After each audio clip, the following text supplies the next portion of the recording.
Hi folks, my name is Adeyinka Grandson. Recently, mo ka comment kan lórí Facebook. One of these Libra, ó ń béèrè pé, what is the meaning of Yoruba Libra?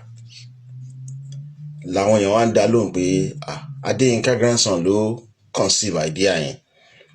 Adeyinka Grandson ló popularize the idea conservative and Libras nílẹ̀ Yorùbá.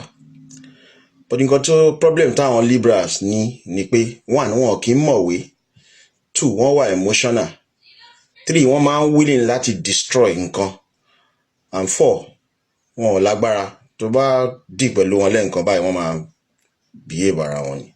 So torí pé wọ́n lack in-depth knowledge, a lot of things ò kì í yé wọn. The idea of conservatism and liberalism has always been with the Yoruba nation since time immemorial. Ní 1923, ní first political party wọ́n register ní ilẹ̀ Yorùbá and throughout Nigeria. Olayinka Abat-Macaulay ló establish the first political parties nílẹ̀ Yorùbá and then Nigeria. Ó pe orúkọ political party yẹn ní Nigeria National Democratic Party, that is NNDP. So gbogbo election tó ń ṣe nílẹ̀ Yorùbá, wọn ò ń ṣe election nílẹ̀ Igbo ń gbà yẹn, wọn kì í ṣe election ní ilẹ̀ Haúsá ń gbà yẹn o. Ilẹ̀ Yorùbá nìkan náà ti ń ṣe election because àwọn Haúsá àti Igbo wọn ò wà enlightened, wọn mọ nǹkan tó ń jẹ́ election. So wọ́n ṣe election ní 1923, the first election nílẹ̀ Yorùbá, nítorí pé Olayinka Abat-Macaulay political party nìkan ló wà register, àwọn ló win gbogbo election yẹn, gbogbo elective post yẹn àwọn ló win. A tún ṣe another one ní 1928, ọdún márùn-ún la máa fi ń ṣe election. Olayinka Abat-Macaulay NNDP party ó tún win gbogbo seats torí pé kò sí any other political party. A tún ṣe another one ní 1933, every 5 years wọ́n ṣe election. Olayinka Abat-Macaulay Nigeria National Democratic Party ó tún win gbogbo seats yẹn. Nígbà tó di 1933, Awólọ́wọ̀ dìde ó ní pé a lè máa ṣe one party system. Awólọ́wọ̀ ọmọ kékeré ló jẹ́ sí Olayinka Abat-Macaulay o, ọmọ kékeré ni Awólọ́wọ̀ gan gbà yẹn. Abat-Macaulay gbà between 40 to 50 years lọ́wọ́ Awólọ́wọ̀. Awólọ́wọ̀ ní pé a lè máa ṣe one party system nílẹ̀ Yorùbá. Ó ní ọ̀rẹ́ kan wọ́n pè ní Professor Eyo Ita. So àwọn méjèèjì ló wá jọ brainstorm, wọ́n wá dá parties kan sílẹ̀, wọ́n pè ní Nigerian Youth Movement NYM. Ní 1933 ni wọ́n dá party yẹn sílẹ̀. Election kan wá ní 1938 nílẹ̀ Yorùbá. Báwo lọ́wọ́ ṣe win ní Olayinka Abat-Macaulay for the first time. Ṣàpọ̀ Olayinka Abat-Macaulay ló dá party lẹ̀ ní 1923 tó pe party yẹn ní Nigeria National Democratic Party. Ó win election 1923. Party ẹ̀ win election 1928. Party ẹ̀ tún win election 1933. Until tí Awólọ́wọ̀ àtọ̀rẹ́ ẹ̀ wá dá party kan sílẹ̀ tó ń pè ní Nigerian Youth Movement. Wọ́n wá contest election ní 1938. Wọ́n wá defeat Olayinka Abat-Macaulay. Nígbà tó wá di 1944, Olayinka Abat-Macaulay wá pe Awólọ́wọ̀ ìpè òkè, jẹ́ kí party àwa méjèèjì jẹ́ kó di kan náà. Ká sọ party yẹn di national party, ká bring gbogbo àwọn ethnic groups tó wà Nàìjíríà, ká bring into that party. Awólọ́wọ̀ dey accept. So party Olayinka Abat-Macaulay tó ń pè ní Nigeria National Democratic Party, that is NNDP, ó merge pẹ̀lú Awólọ́wọ̀'s party tó ń pè ní Nigerian Youth Movement NYM. So NNDP àti NYM àwọn méjèèjì wá form nǹkan náà, wọ́n wá di what is called NCNC. Full meaning NCNC náà ń pè ní National Council of Nigeria and Cameroon. So party méjèèjì yẹn gbé gbogbo ethnic groups tó wà ní Nigeria àti Cameroon papọ̀, torí Nigeria àti Cameroon wọ́n jọ wà ní ìkan náà gbà yẹn ni.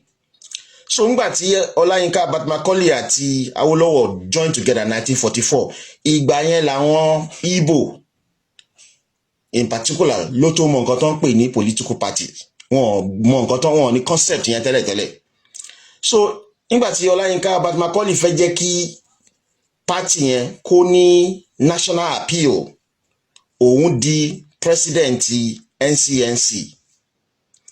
Eyoita tó jẹ́ pọ̀ rẹ̀ Awólọ́wọ̀ ni òun di deputy president NCNC.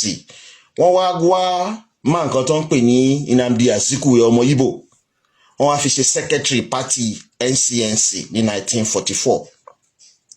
Nígbà tí ó di 1946, Ọláyínká Abat Macaulay ó wá sick, ó ti darúgbó, ti lọ bí 80 plus nígbà 1946, ó sick, ó wá kú. Nígbà tó wá kú, crisis wà nínú party yẹn NCNC. Eyoita tó jẹ́ pé òun ni deputy, òun ló jẹ́ kó jẹ president NCNC. Zik tó jẹ́ pé secretary, ó jẹ́ kó move sí position deputy ni. Bí Zik ṣe gba party lọ́wọ́ àwọn tó dá party sílẹ̀ nìyẹn, ló bá sọra ẹ̀ di president NCNC ní 1946 tí Ọláyínká Abat Macaulay kú. Inú bí Eyoita ń gbà yẹn, ó lóun máa kúrò ní party yẹn. Awólọ́wọ̀ ní kò ní sùúrù, kó má kúrò, jẹ́ káwọn máa jọ ṣe lọ. Wọ́n jọ ń ṣe lọ. Nígbà tó wá di 1949, Zik wá lọ sí Aba, ó lọ give speech yẹn ni wọ́n ń pè ní Igbo State Assembly, wọ́n tún máa ń pè ní Igbo State Union. Irú wọ́n copy ẹ̀ ní Amẹ́ríkà ni. So Zik lọ sí Aba, ó lọ give speech yẹn. Níbẹ̀ yẹn ló ti sọ pé NCNC o, Igbo ló ní o, ẹgbẹ́ political party Igbo ní o, kí gbogbo àwọn Igbo kan join ní ẹ o, nítorí pé Ọlọ́run ti dá àwọn pé káwọn máa rúlu àwọn èèyàn dúdú tí àwọn òyìnbó bá ti lọ. Nígbà tí Awólọ́wọ̀ gbọ́rù sọkúsọ yẹn, Awólọ́wọ̀ ní party tá dálẹ̀ tó ò sí ń bẹ̀, ó wá sọ di party Igbo. Gbà tó wá di 1951, Awólọ́wọ̀ bá kúrò nínú NCNC. Òun àtAkíntọ́lá, Bọ̀dé Thomas and other Yorùbá leaders nígbà yẹn, àwọn ọmọ kéékèèké ni wọ́n gbà yẹn, kìí ṣe wọ́n dàgbà lọ rẹpẹtẹ o, wọ́n kéré gan. Wọ́n bá kúrò nínú party NCNC tí Zik ti sọ di Igbo party, àwọn náà bá dá tiwọn sílẹ̀, wọ́n ń pè yẹn ní Action Group. Eyoita ọ̀rẹ́ Awólọ́wọ̀, ọmọ Efik Ibibio ni, òun náà bá kó àwọn èèyàn ẹ̀, àwọn ọmọ Efik àti Ibibio àti Ìjọ àti àwọn minority tó wà nínú Eastern region, ó bá kó wọn mọ́ra, kò fi Igbo sí o. Àwọn náà bá dá party tí wọ́n sílẹ̀ tó ń pè ní National Independence Party. So bí party ṣe di mẹ́ta nìyẹn. NCNC tí Yorùbá dá sílẹ̀, Ọláyínká Abat Macaulay àtAwólọ́wọ̀, àwọn Igbo ti gbà á, wọ́n ti sọ di tiwọn. Yorùbá ti wá dá tara wọn sílẹ̀ tó ń pè ní Action Group. Àwọn Efik Ibibio àti Ìjọ, àwọn náà ti wá dá tiwọn sílẹ̀ tó ń pè ní National Independence Party. Nǹkan tí mo fi sọ eléyìí ni pé mo fẹ́ enlighten àwọn Yorùbá tó sọ pé Adéyínká grandson ló gbé concept liberalism wá, ló gbé concept conservatism délẹ̀ Yorùbá. Irọ́ ni, nítorí pé ẹ mọ̀wé, ẹ̀yin liberal ẹ ṣe ń sọ̀sọ̀kúsọ bẹ́yẹn. Sórí ńgbà tí Zik tó sọ NCNC party tó sọ di Igbo party, ibẹ̀ ni àwọn Yorùbá tó jẹ́ bí Awólọ́wọ̀, tó jẹ́ bí Bọ̀dé Thomas, wọ́n ti kúrò, wọ́n láwọn ò lè ṣẹrú fún Igbo. Wọ́n dá party tiwọn sílẹ̀ tó ń protect interest Yorùbá. Action Group is conservative party. But àwọn ọmọ Yorùbá kan wọ́n wà nínú NCNC, wọn ò kúrò ń bẹ̀. Nígbà tí Zik tó sọ NCNC di party Igbo, àwọn ọmọ Yorùbá kan wà ń bẹ̀, wọn ò kúrò, wọn láwọn máa ṣẹrú Igbo ni. Àwọn ni wọ́n ń pè ní Adéníran Ògúnsànyà, T.O.S. Benson àti Kọ́lá Balógun and other Yorùbá. Àwọn ló dúró ti Zik tó sọ pé even though Zik ti sọ party NCNC ti party Igbo, àwọn á máa ṣerú Igbo ni, àwọn ló jẹ́ liberal láti gbà yẹn. Awólọ́wọ̀ sọ pé a lè ṣerú Igbo, ló ṣe kúrò nínú NCNC tó dá Action Group ńlẹ̀. Party Action Group yẹn ló jẹ́ conservative. Conservative simply means pé àwọn tó ń protect interest ìlú wọn first and foremost. Liberal simply mean pé àwọn tí ò ràn ìlú wọn, tí ayé gbogbo èèyàn tó bá wà nílùú wọn bá ń bàjẹ́, wọn ò ràn wọn, kówó ṣáà ti wà lápò tara wọn làwọn ń ṣe. Àwọn náà ń pè ní liberal. láti 1949 ni liberalism àti conservatism ti wà nílẹ̀ Yorùbá. Nǹkan tó gbé liberalism àti conservatism délẹ̀ Yorùbá ni pé pátì tí Ọláyínká Abat Macaulay dá sílẹ̀ àti Awólọ́wọ̀ tán dá sílẹ̀ 1944 nígbà tí Ọláyínká Abat Macaulay kú, Zik jí pátì yẹn ó gbà á, ó sọ pátì di pátì Yíbò. Awólọ́wọ̀ dẹ̀ kúrò ń bẹ̀, ó ní pé since tó ti sọ pátì di pátì Yíbò, àwa náà lọ dá pátì ti Yorùbá sílẹ̀, ló ṣe dá action group sílẹ̀ tó jẹ́ pé ó ń ronú bí ilẹ̀ Yorùbá ṣe máa dání.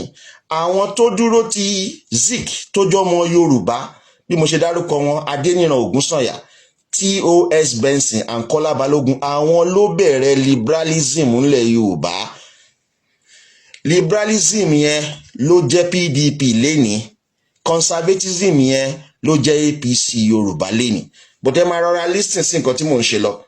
Nígbà tí Zik tó ti sọ pátì gbogbogbò tó ti sọ ti pátì Yíbò, Awólọ́wọ̀ dá tiẹ̀ sílẹ̀ tó jẹ́ pátì Yorùbá, Ẹyọ̀yítá dá tiẹ̀ sílẹ̀ tó jẹ́ pátì àwọn Ìjọ àti àwọn Efik Ibibio. Gbogbo wa wá lọ ṣe election ní 1959. Nígbà tá a lọ ṣe election yẹn kò sí pátì tó win. A wá láti bá àwọn pátì tó wà wọ́n láti bára wọn sọ̀rọ̀. Wọ́n ń pe pátì Haúsá ní NPC, Northern People's Congress, pátì Haúsá Fúlàní nìyẹn. NCNC tí mo ṣe sọ fún yín ó ti di pátì Yíbò. Action Group ní pátì Yorùbá. Àwọn mẹ́tẹ̀ẹ̀ta kò sẹ́ni tó win election 1959. Yíbò tó jẹ́ NCNC pẹ̀lú àwọn Yorùbá tó wà nínú pátì Yíbò NCNC yẹn, àwọn Liberal Yorùbá tí mo dárúkọ wọn fún yín pé Adéníran Ògúnsànyà, T.O.S. Benson àti Kọ́lá Balógun, wọ́n wá lọ pàdé àpòpọ̀ pẹ̀lú àwọn Haúsá Fúlàní tó wà nínú pátì NPC. Wọ́n wá fi Tafawa Balewa ọmọ Fúlàní wọ́n wá fi jẹ prime minister ní 1960. So 1960 yẹn Fúlàní àti Ìgbò ló ń ṣèjọba. Wọ́n wá mú Yorùbá Liberal tó máa ń gbẹ̀yìn bẹbọ jẹ́ fúnra Yorùbá, wọ́n wá mú wọn tira ní 1960. Nígbà tó di 1964 a tún ṣe election nílẹ̀ Nàìjíríà. Àwọn Yorùbá tó jẹ́ conservative tó wà nínú action group wọ́n boycott election yẹn nítorí pé 1962 àwọn Ìgbò àti Fúlàní àti Yorùbá Liberal wọ́n ti ti Awólọ́wọ̀ mẹ́wọ̀n, wọ́n dá ẹ̀wọ̀n ọdún 10 fún. Wọ́n ní Awólọ́wọ̀ fẹ́ fipá gbàjọba. Irọ́ ni, wọ́n parọ́ mọ́ ni. Awólọ́wọ̀ ò fipá gbàjọba. Olórí burúkú làwọn Yorùbá Liberal láti bẹ̀rẹ̀ ayé politics nílẹ̀ Yorùbá nítorí pé àti ìṣíná fún wọn, àti ìṣe wọn ní jàǹbá ni wọ́n ṣe ń gbẹnu gbóyà lọ́dún tá a wà yìí. So ní 1964 àtúnṣe election míì, Yorùbá ò really participate nínú election yẹn, ṣùgbọ́n Fúlàní àti Ìgbò wọ́n tún win, wọ́n form government, wọ́n tún wá gbé kíni, wọ́n tún wá gbé Yorùbá Liberal tira. Torí pé Yorùbá Liberal ti wà ní government fún ìgbà méjì, 1960 to 1964 and then 1964. Then àwọn military wá gbàjọba, wọ́n wá bà democratic system jẹ́ ní 1966. Àwọn ọmọ Ìgbò ní military tó bàjẹ́ o. A ṣáà ṣe military rule láti 1966 títí tó fi di 1979. 1979 la wá padà sí democratic rule. Pátì mẹ́ta ló wà 1979. Wọ́n pe pátì kan ní UPN, àwọn conservative Yorùbá ló dá sílẹ̀.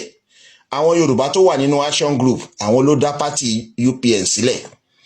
Àwọn ọmọ Ìgbò tó wà nínú NCNC àti Yorùbá Liberal tó ń kó mọ́ra, àwọn náà tó wá dá pátì tiwọn sílẹ̀ ní 1979. Pátì míì wọ́n pe pátì yẹn ní NPP, pátì Ìgbò ni àti Yorùbá Liberal. Wọ́n pe another party ní MPN, pátì Haúsá Fúlàní nìyẹn. Nígbà tá a ṣe election ní 1979, àwọn Ìgbò dìbò fún pátì Haúsá Fúlàní. So Haúsá Fúlàní wá form government ní 1979. Shagari àti Alex Ekweme Ìgbò ló jẹ́ president àti vice president. Again ní 1979, Ìgbò Shagari àti Alex Ekweme wọ́n tún mú àwọn Yorùbá Liberal mọ́ra, wọ́n jọ wà ní government yẹn. So tìrì báyẹn ẹlẹ́ẹ̀kẹta tí Yorùbá Libra ti wà níjọba nìyẹn 1979. A tún ní another election ní 1983. Àwọn Igbo tún dìbò fún Fúlàní. Shagari tún win àti Alex Ekwueme, àwọn tún jẹ president and vice president respectively. Again, wọ́n tún mú Yorùbá Libra mọ́ra fún ìgbà kẹrin tàti ní ìjọba ní center ní Nàìjíríà. Yorùbá conservative ò gba agbára center rí láyé wọn. Ìgbà tí wọ́n gbà máa sọ fún yín. So 1983 yẹn Fúlàní àti Igbo tún ṣèjọba, wọ́n mú Yorùbá Libra mọ́ra. Yorùbá conservative tó jẹ́ kí party tí wọ́n jẹ́ UPN, àwọn wà l'opposition. A tún ṣe àwọn military tún gbàjọba ní 1983. Wọ́n gbéjọba sílẹ̀ títí di 1993. A tún wá ní another election ní 1993 ní ilẹ̀ Nàìjíríà. Ní 1993 yẹn àwọn ológun wọ́n dá party méjì sílẹ̀, wọ́n pè ní SDP àti NRC. Àwọn ọmọ Yorùbá tó jẹ́ conservative tó wà nínú UPN tó ti dá ẹgbẹ́ action group lẹ̀ tipẹ́tipẹ́, wọ́n kóra wọn mọ́ra, wọ́n join SDP. Àwọn Igbo àti Fúlàní pẹ̀lú àwọn Yorùbá Libra wọ́n join NRC. Nígbà tá a ṣe election yẹn, ọmọ Yorùbá tó wà ní SDP conservative Abiola, òun ló win election yẹn. Inú bí àwọn ọmọ Igbo àti Fúlàní, wọ́n lọ sí court, wọ́n ní pé wọn ò gbọ́dọ̀ declare Abiola pé winner ni. Adájọ́ náà bá dájọ́ pé wọn ò gbọ́dọ̀ sọ result yẹn mọ́. Àwọn Fúlàní àti Hausa wọ́n bá cancel election yẹn pẹ̀lú àwọn Yorùbá Libra, wọ́n support Fúlàní àti Hausa, wọ́n cancel election Abiola, wọ́n ti Abiola mẹ́wọ̀n, wọ́n dẹ̀ pàṣẹ wọn. Olórí burúkú làwọn Yorùbá Libra o. Ẹnikẹ́ni tó bá ń sọ fún yín pé liberalism àti conservatism new concept ni, ẹniyàn ò mọ̀wé, ẹniyàn ò lọ́pọlọ. Láti 1949 ni liberalism àti conservatism ti wọlé Yorùbá. Tá ti ń ṣe party méjì with two different ideologies. Àwọn tó máa ń jẹ́ conservative nílẹ̀ Yorùbá, àwọn tó nífẹ̀ẹ́ Yorùbá ni, àwọn tó fẹ́ jẹ́ kí ìran Yorùbá gòkè àgbà, àwọn tó fẹ́ jẹ́ kí Yorùbá má ṣẹrú. Ṣùgbọ́n àwọn Libra yẹn tí wọ́n wà nínú PDP lénìí, olórí burúkú ni wọ́n, owó ni wọ́n ń wá, tán máa jẹun, tán máa bóríṣiríṣi obìnrin sùn, tán máa bímọ káàkiri. Báyé Yorùbá ń bàjẹ́ kò ràn wọ́n. As long as táwọn bá ti rówó ná, olórí ike ni wọ́n o, àwọn Libra yẹn. So bí ti 1993 ṣe lọ nìyẹn. Àwọn ológun ò tún gbéjọba lẹ̀ f'Abíọ́lá títí tán fi pa, wọ́n ṣàtún rúùlù lọ. Nígbà tó di 1999, àwọn ológun kúrò ní government. A bá tún dá party méjì sílẹ̀ tó jẹ́ major parties, PDP àti AD. Àwọn Fúlàní àti Hausa pẹ̀lú Igbo àti Yorùbá Libra wọ́n join PDP. Àwọn Yorùbá conservative wọ́n lọ sínú AD. A ṣe election yẹn, àwọn Yorùbá Libra àti Fúlàní pẹ̀lú Igbo wọ́n dìbò fún PDP. Ọbásanjọ́, ṣe gbogbo yín kúkú lẹ mọ̀ pé Ọbásanjọ́ bàbá ẹ̀ Igbo ni, ìyá ẹ̀ ló jẹ́ Yorùbá. Ọbásanjọ́ ọmọ Igbo ni. So àwọn Yorùbá Libra wọ́n dìbò fún Ọbásanjọ́, àwọn Igbo wọ́n dìbò fún Ọbásanjọ́, àwọn Hausa Fúlàní wọ́n dìbò fún Ọbásanjọ́. Ṣùgbọ́n àwa Yorùbá tá wà nínú AD tó jẹ́ conservative, Olúfàlàyé la dìbò fún. Wọ́n ṣàárí igi Olúfàlàyé bọ́ta, wọ́n declare Ọbásanjọ́ pé winner ni. So ti rí bẹ́yẹn, ó di ẹlẹ́ẹ̀karùn-ún táwọn Yorùbá Libra wà ní government at the center. Yorùbá conservative ò wà ní government rí. Màá sọ ìgbà tí Yorùbá conservative gbàjọba. Ṣé tí ń fọkàn bá mi lọ?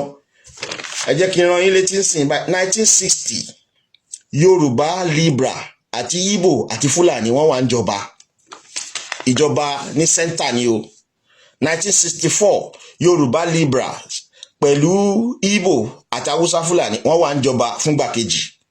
1979 Yorùbá Libras, Hausa Fúlàní àti Igbo wọ́n wà ń jọba fúngbà kẹta. 1983 Yorùbá Libras, Hausa Fúlàní àti Igbo wọ́n wà ń jọba fúngbà kẹrin. 1999 under Ọbásanjọ́, Yorùbá Libras, Hausa Fúlàní àti Igbo wọ́n wà ń kẹta. Wọ́n wà ń jọba fúngbà karùn-ún. 1 2 3 4 5 yeah, fúngbà karùn-ún. 2003 ṣé ń gbọ́ mi báyẹn? 2003 Yorùbá Liberals àti Igbo àti Fúlàní wọ́n tún dìbò fún Ọbásanjọ́ tó win presidency ó dìgbà kẹfà tí Yorùbá Liberal tó wà níjọba ní center. Nígbà tó di 2007 tó yẹ yín 2007 Yorùbá Liberal, Igbo àti Hausa Fúlàní wọ́n dìbò fún Yar'Adua jẹ́ president ó dìgbà keje tí Yorùbá Liberal wọ́n wà níjọba ní center. Ní 2011 Jonathan ó win àwọn Yorùbá gbogbo Yorùbá pátápátá ló dìbò fún gbà yẹn. Yorùbá Liberal ló kó síjọba ẹ̀ gbogbo àwọn tó ń pera wọn ní Ayọ̀ Adébánjọ tó ń sọ pé àwọn làwọn wà ní PDP lẹ́ni gbogbo wọn ló ṣiṣẹ́ fún Jonathan ní 2011 to 2015 nígbà kẹjọ táwọn Yorùbá Liberal wà níjọba at the center nìyẹn. Kí n wà very sure fún yín káyè mọ ìgbà tán ṣe àkàbà 1961 1964 2 1979 3 1983 4 1999 5 2003 6 2007 7 2011 8 ní àwọn Yorùbá Liberals náà ti fi wà níjọba ní center. Ṣé wọ́n fún wa ní Odùduwà Republic gbogbo àtọ́n fi wà níjọba àti center? Wọn ò fún wa. Ṣé wọ́n return Nigeria back to regional government nígbà tí gbogbo Yorùbá Liberal wà ní center tó ń ṣèjọba gbogbogbò? Wọn ò fún wa ní regional government. Àwọn olórí burúkú Yorùbá Liberal tó jẹ́ pé wọ́n ṣe máa báyàwó níyàwó sùn náà wá wọ́n á máa bímọ káàkiri wọ́n á máa dóbò kiri ìgboro. Àwọn adult ló gbọ́dọ̀ gbọ́ message mi so a gbọ́dọ̀ sọ òótọ́. Òṣì òfò ìbànújẹ́ làwọn Yorùbá Liberal máa ń gbé kojú Yorùbá. Àwọn olórí burúkú ni wọ́n. Yorùbá Conservative ò wà níjọba rí at the center until 2015 tí Tinubu help Yorùbá Conservative tó fi win election tí wọ́n fi Buhari jẹ president. Tinubu tó jẹ́ pé Conservative Yorùbá ni wọ́n ṣe wà níjọba ń sìn láti jọ tí Nàìjíríà tó ti exist.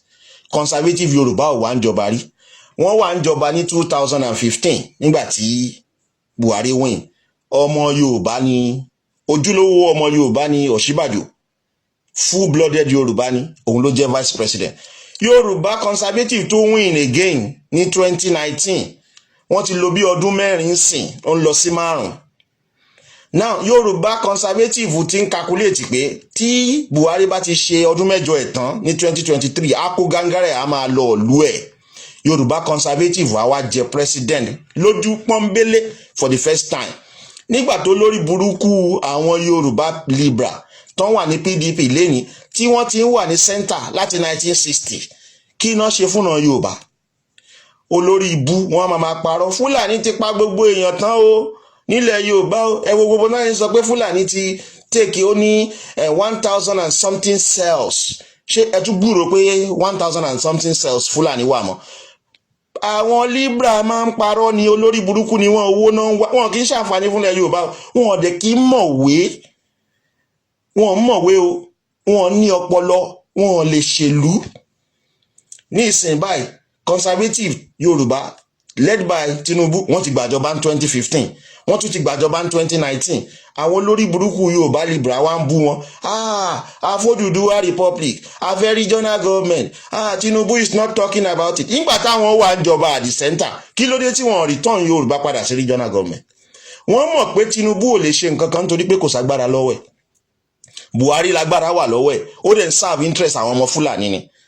Àwọn olórí burúkú Yorùbá Liberal mọ̀ pé tí Tinubu bá jẹ president á fún Yorùbá ní gbogbo nǹkan tí Yorùbá ti ń wá láti 1960 ní Tinubu máa ṣe. Wọn ò fẹ́ kó jẹ́ ni wọ́n wá ṣe ń kó wàhálà bá náà ń purọ́ mọ́ ó jalè ni ó lè ní ó ń gbé kokéènì ni ó ń ṣe gbá ó ń ṣàwò. Olórí burúkú làwọn Yorùbá Liberal. Ẹ jẹ́ ká béèrè lọ́wọ́ wọn pé Tinubu ṣé pátì yín ni Tinubu wà ní? Ṣé bí PDP ní pátì àwọn Yorùbá Liberal? Ẹ challenge wọn pé okay tẹ́ bá nífẹ̀ẹ́ Yorùbá lóòótọ́ ẹ gbé ọmọ Yorùbá pọ́nbélé sílẹ̀ kó jẹ́ candidate yín ní 2023 wọn ò ní gbé lẹ̀.